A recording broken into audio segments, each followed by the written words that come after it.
It's that time of the year again, cold and flu season.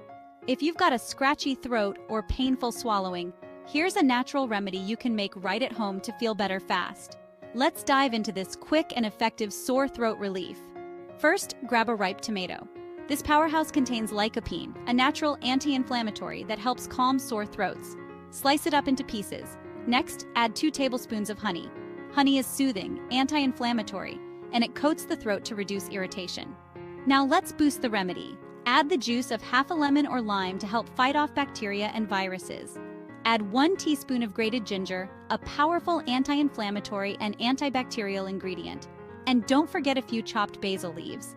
Basil brings additional anti-inflammatory and antibacterial benefits to calm your throat. Mix it all together well. You can take small bites of this mixture or even blend it to make a soothing drink. For best results, have a spoonful of this every few hours. So the next time you feel that sore throat creeping in, try this quick, natural remedy to fight inflammation, kill bacteria, and ease the pain. Here's to feeling better naturally. Stay healthy this season.